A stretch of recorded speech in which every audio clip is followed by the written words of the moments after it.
Olá, meu amigo e amiga. Você que está sempre aqui no nosso Portal do José e com certeza é uma pessoa muito antenada com as coisas que acontecem aqui no Brasil, deve estar se fazendo algumas perguntas em função de tudo aquilo que você está vendo nesses últimos dias na cobertura jornalística, debates que estão acontecendo no mundo do direito, que apontam ali canhões para o Supremo Tribunal Federal e especificamente contra o ministro Alexandre de Moraes.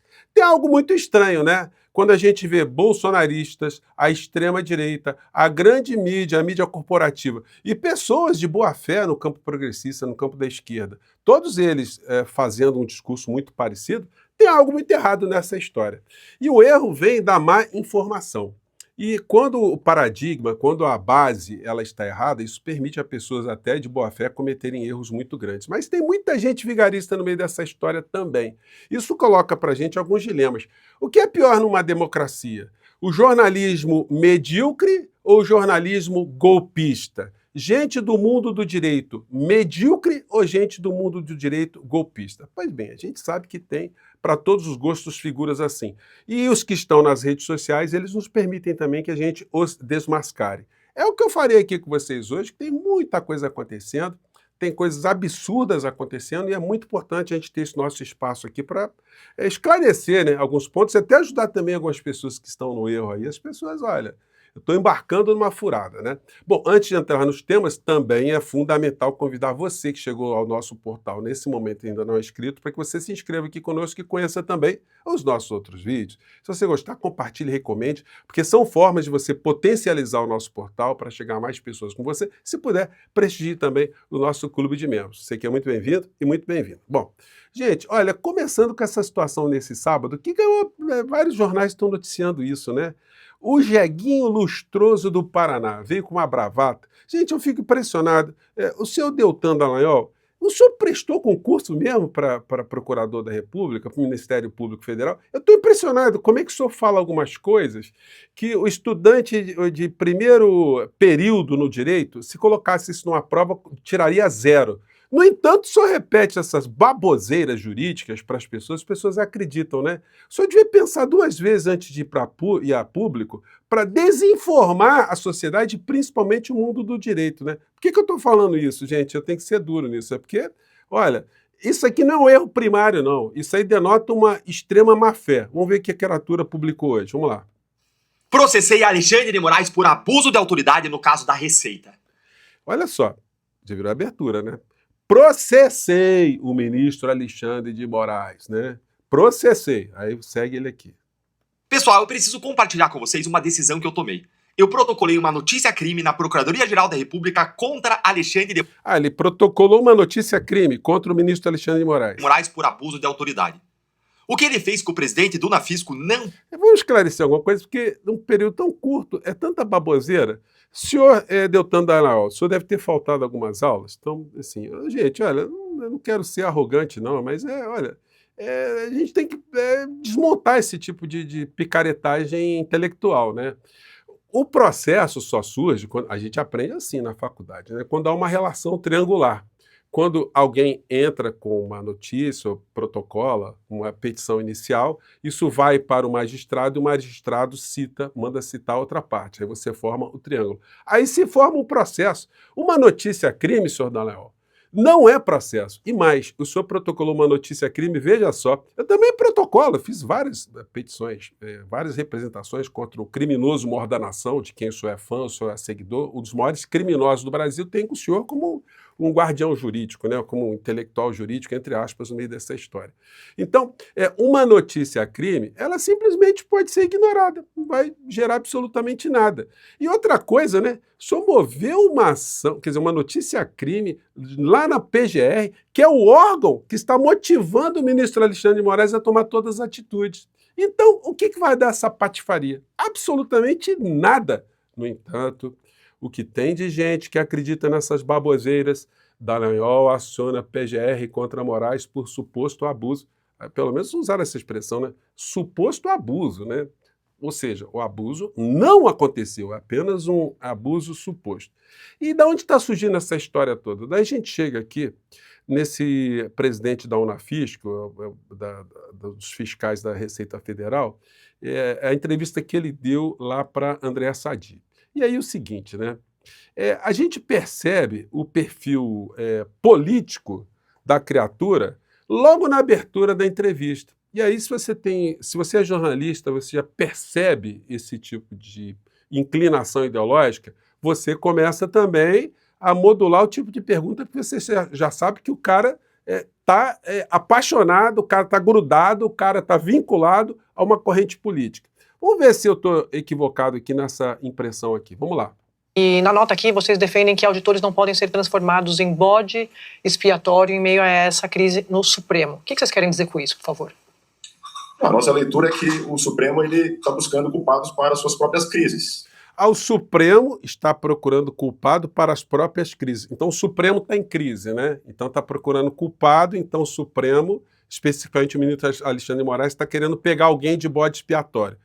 Gente, olha o discurso de descredibilizar uma instituição, de descredibilizar o Supremo Tribunal Federal, como se o Supremo não tivesse sendo objeto de todo ataque golpista nesses últimos tempos. Mas vamos seguir aqui. E aí foi utilizado esse expediente que acabou gerando essa operação de ontem da Polícia Federal, né, numa busca de construir cortinas de fumaça para mudar a pauta e trazer substância por esse enredo de vítima, né? Na nossa visão, o STF está atrás desse enredo de vítima. O Supremo ele está se fazendo de vítima. Então, quando quebraram o Supremo Tribunal Federal, isso aí foi fruto da nossa imaginação. As ameaças de morte que sofreram o ministro Alexandre de Moraes e outras autoridades também são frutos da nossa imaginação. Um monte de general na cadeia, o criminoso maior da nação na cadeia, isso é fruto da nossa imaginação. É perseguição ao Supremo Tribunal, o Supremo está se fazendo de vítima. Olha, francamente, gente, esse é o tipo de comportamento infame dessa criatura. Mas vamos seguir mais. Para dar lastro para esse discurso todo de ataque às instituições, ataque à democracia, etc. e tal. E eu digo isso porque nós já vivemos uma situação parecida. Então é o seguinte, aí começa um monte de gente de boa fé, né? O ministro Alexandre de Moraes está tomando atitudes contra o cara da Unafisco. Olha só, gente, o ministro Alexandre de Moraes, todas as decisões dele são motivadas na lei e são, em regra, pedidas, solicitadas, requeridas ou pela Polícia Federal ou pela Procuradoria-Geral da República. Então, o ministro simplesmente ele não está ali fazendo brincadeira, está dando despacho, e todos os outros ministros estão falando assim, legal, não estamos vendo. Não é assim que a banda toca, né? No entanto, é essa impressão que vai passando para muitas pessoas. Aí veio a cereja do bolo, veio a declaração bandida, né? Declaração bandida dele, quando ele chega e compara o crime organizado do PCC a ministro do Supremo Tribunal Federal. Francamente, aí vocês acham que é sobrenatural a Procuradoria-Geral da República, no bojo do inquérito, ter pedido para ele prestar esclarecimentos? Qual o problema que tem nisso? Nos Estados Unidos, gente, as pessoas são paradas na rua e são algemadas. E aí ninguém acha isso sobrenatural, pelo menos lá, né? Então, agora, aqui, uma pessoa ser chamada para prestar esclarecimentos já vira um negócio pavoroso, né? Vira uma epopeia. Mas vamos ver o que a criatura falou aqui. A Corregedoria vai abrir um PAD, ele vai lá ser ouvido e ele vai ser penalizado, conforme diz o manual. Ele vai levar uma advertência. É isso que ele esperava. Ele não recebeu a Polícia Federal às 6 horas da manhã, fazendo mandado de busca na sua casa e botando uma tornozeleira. A privação de liberdade é algo que precisaria ser motivado. Enfim, já cansamos de falar dos inquéritos das fake news, da falta de... Vocês estão vendo? O cara está reclamando do inquérito da fake news. O que o senhor tem a ver com inquérito de fake news, rapaz? Vocês estão vendo, gente? Não é alguém que está falando institucionalmente. É alguém que está fazendo um discurso de extrema-direita nessa linha de atacar o Supremo Tribunal Federal. Francamente, né? Respeito ao devido processo legal e a gente está... Está reclamando que, olha só, o discurso é o bolsonarista, né? Que não há o respeito ao devido processo legal. Onde não teve o respeito ao devido processo legal? É o discurso do Dallagnol, o discurso do Ives Gandra Martins, do Silas Malafaia. Aliás, o senhor e o Silas Malafaia, nesse quesito aí, estão idênticos, né? Muitíssimo preocupado que isso tenha acontecido novamente. Há uma mensagem que eu preciso registrar, subliminar, que isso afeta muitos auditores. É o seguinte, esse tipo de medida, ela busca humilhar, ela busca constranger. Então a decisão foi essa, foi para humilhar pessoas. Busca amedrontar. E o pior é que dá certo. Se você for perguntar na Receita hoje, quem é que topa aí, vamos organizar os grupos de fiscalização para ir atrás de altas autoridades, você não vai encontrar nenhum. O senhor está falando uma besteira tão grande, mas é tão inominável esse tipo de besteira que chega a beirar a cretinice. Todos os servidores públicos, eles só podem agir com base na lei. O servidor público nenhum não pode agir por algum tipo de faculdade. Tudo que o servidor faz, só é possível ser feito dentro da lei. Isso a gente aprende no primeiro período da faculdade. Agora não precisa nem ser do direito para saber disso, né? Então, todas as investigações, todos os atos motivados dentro da administração pública, eles têm que ser realizados. Então, se partir uma nota, uma determinação legal para se investigar um ministro, com amparo jurídico, isso tem que ser feito. Não é assim, não vou fazer não, porque é ministro. Francamente, né, isso desinforma a sociedade. E aí o seguinte, o que ele diz então? Vamos lá. É menos arriscado fiscalizar membros do PCC do que altas autoridades. Olha só, gente, que cretinice. Então, quer dizer, fiscalizar membros do PCC pode gerar uma série de repercussões, né? Uma série de maldades. Mas investigar ministros da Suprema Corte é muito pior, né? Ou seja, as maldades são muito piores. Gente, é uma coisa tão descabida, uma coisa tão cretina. E aí é o seguinte, as pessoas, inclusive gente progressista, acham absurdo ele estar sendo chamado para... Olha só, nós temos um inquérito das fake news aí, que está aberto ainda e não deve ser fechado, não. Porque o golpismo não acabou. Vejam só, quando a gente vê um presidente de uma entidade fazendo um discurso golpista, vitaminando os bolsonaristas, olha, não dá, né? Francamente. Então, olha, isso aí vai dar mais repercussão, mas nada como a fala do ministro Dino, que eu coloquei para vocês, muita gente pediu para eu repetir, vou colocar que é muito curtinha. Vamos lá. Opa, deu aqui, mas vamos lá, de novo. Os mais importantes do Supremo são monocráticas. Isto é falso. Acontece daqui da colar, acontece. É uma técnica decisória que existe em todos os colegiados do planeta. Os presidentes de conselho decidem ad referendo.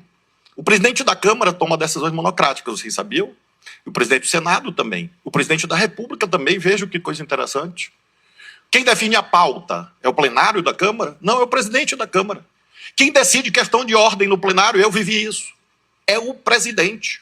E ninguém xinga ele de monocrático. É que há um equívoco em torno de um xingamento. Tem dois xingamentos que eu acho muito curiosos em relação ao debate sobre o judiciário. Um é o monocrático e o outro é o ativista. São dois xingamentos destituídos assim, de conteúdo. Por quê? Vejam, o Alexandre é o relator do inquérito que nunca acaba, impeachment dele. Mas quem abriu o inquérito foi o Toffoli. E quem é o relator? Ele. E quem confirmou o inquérito? O plenário do Supremo. Plenário. Não foi monocrático. E quem pede arquivamento de inquérito? É o PGR. Aí só pede impeachment do Alexandre. No meu caso, as emendas. Ora, vejam, eu herdei essa relatoria. Segundo lugar, todas as decisões sobre emendas são colegiadas. Ano passado, 3. As mais relevantes, claro, não os despachos de mero expediente. Mas as decisões mesmo, 3. Placar no Supremo, 11-0. 11-0. E a culpa é do Dino.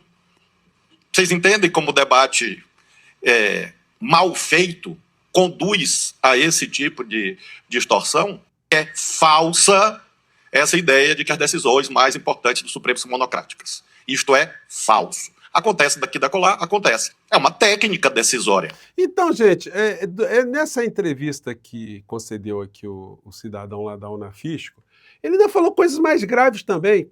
Ele afirmou que a ação que pegou ali pessoas da Receita Federal que teriam quebrado sigilos de autoridades e de pessoas, e surgiu porque um contrato da mulher do ministro Alexandre de Moraes teria sido colocado na imprensa, e aí o ministro Alexandre de Moraes resolveu ir para cima da Receita Federal, o que é uma mentira deslavada. Foi um processo interno dentro da própria Receita Federal que identificou que houve quebra de sigilos, que houve uma ação delituosa dentro da Receita Federal. Isso é que motivou as ações, não foi o ministro que simplesmente, vou pegar o cara lá de Pirassununga, pegar o cara lá em Minas. Francamente, gente. Agora, o chato é ver gente do campo progressista caindo nessas armadilhas, né, meus colegas, meus queridos amigos, né? Não caiam nessa patifaria, procurem se informar de onde estão vindo essas decisões, porque senão vocês e as pessoas de boa fé vão ficar repercutindo esse discurso da extrema-direita bandida, salafrária, que ainda não desistiu de dar um golpe aqui no nosso país. Eles estão circulando por todos os lados e tem até candidatos à presidência da República. Isso não é pouca coisa, não. Eu ia falar com vocês sobre outras coisas, mas amanhã a gente volta, porque tem muita coisa acontecendo. Espero ter dado aqui alguns esclarecimentos importantes. E Jeguinho, do Paraná, pelo amor de Deus, né? Pare de enganar as pessoas, né? Um grande abraço, tchau.